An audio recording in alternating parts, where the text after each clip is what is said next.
One day in class I was doing my work when a classmate asked me for help, so I started helping him. Little did I know helping other students was against school policy, in my teacher's words, and she told me to be silent the rest of the day. Malicious compliance activated. The rest of class I was absolutely silent. Teacher, OP, can you answer this question? Me, silent. Teacher, OP, please answer the question. Me, still silent. Teacher, OP, you don't want me calling your parents, do you? Teacher, okay, now you have to go to the principal's office. I went to the principal's office and only then broke the no talking rule. Principal, OP, why weren't you talking in class today?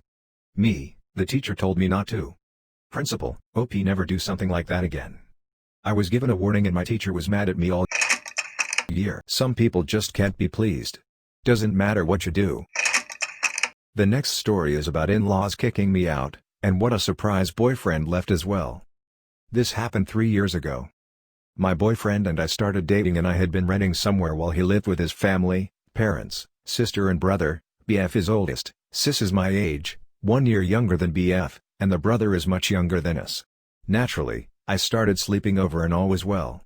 My boyfriend's mom eventually gave me a shelf for my clothes so I wouldn't have to live out of a bag. As a quick background, my BF's family is very close.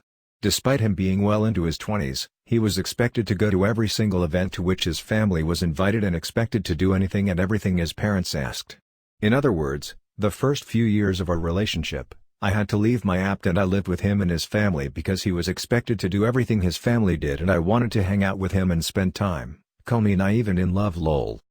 His sis, same age as me, 23 at the time, had a BF sleep on her bedroom floor one night and the parents were not happy. I had been living there by then. You know how it goes when it comes to sons v. daughters and sleepovers.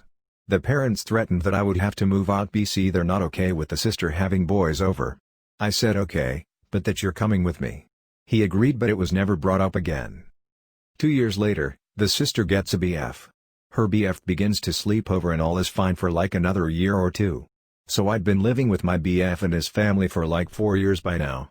I'm graduating with my degree in my career field, post-bachelor, and BF and I have plans to stay for another 6 months to make money and move out. A month before I graduate, my BF tells me his parents told him and his sis, we don't feel comfortable with your other halves being here with little brother, being around. And they blame it on religion. Despite their marriage being 3 years after having 2 kids? But they reassure my BF and his sis, oh but you two don't have to move out. We moved out the next week to my brother's house and didn't see them for 3 months. They were shook. They had a big blow up at a barbecue with my BF, awkward AF, about how my BF doesn't love them and he ditched them. His response, you kicked my GF out, what did you expect? She left, and so did I. Edit, because of comments, before I moved in, my BF and his sis didn't pay any rent or anything for the house. When I moved in, I made sure we paid for things. I told my BF to tell his parents we'll pay rent and we ended up paying half of the rent while the sister paid the phone bill.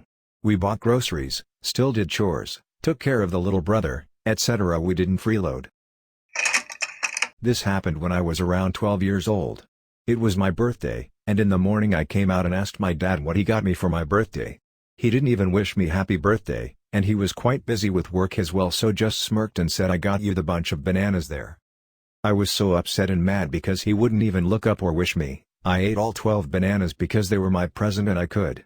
I'll never forget my dad's face when he found out.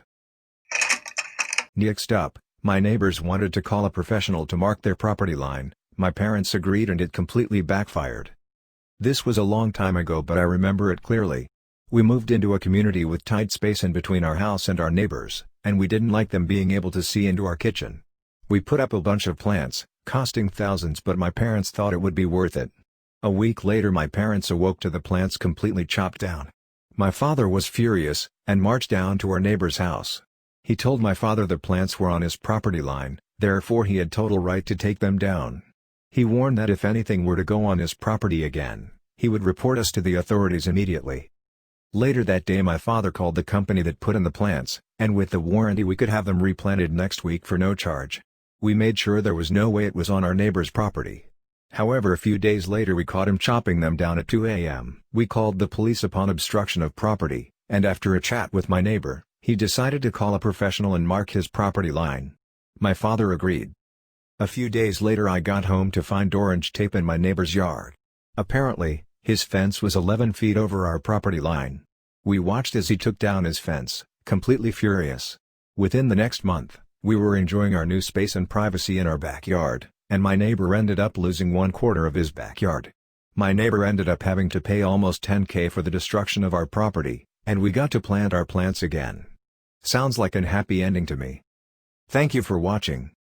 Please consider subscribing.